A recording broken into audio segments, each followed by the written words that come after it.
क्षुत्परीतो यथा दीनः सारमेयो गृहं गृहं चरन् विन्दति यद्दिष्टं दंडमोदनमेव ता।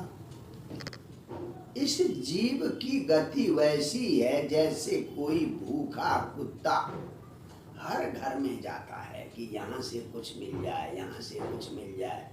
किसी घर में उसे एक टुक रोटी मिल भी जाती है और किसी घर में उसे रोटी की जगह डंडा भी मिलता है।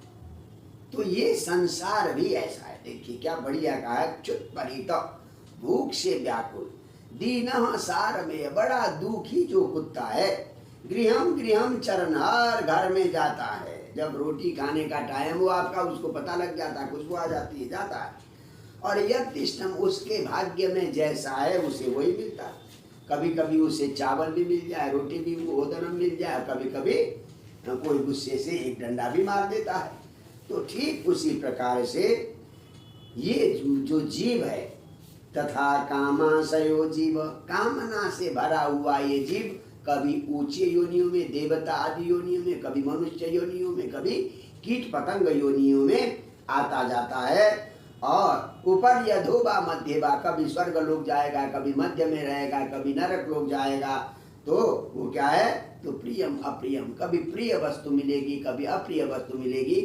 तो उस भूखे कुत्ते की तरह जीव की गति है।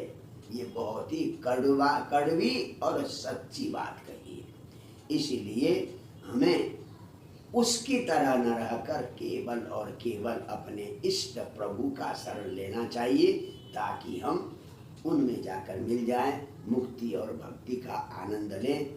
देखिए जीव अलग अलग योनियों में जाता है, कहीं उसे थोड़ा सुख मिलता है, कहीं उसे थोड़ा दुख मिलता है। तो अगर दुख मिलता है तो नैकांततः प्रतिकार, दुख को रोकने का कोई उपाय नहीं है, हाँ?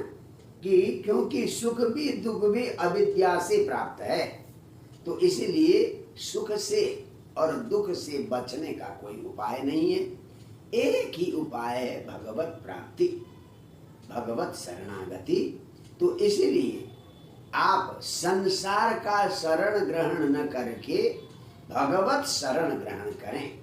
संसार का शरण ग्रहण करने पर तो वही भूखे कुत्ते की तरह जीव की गति होती है।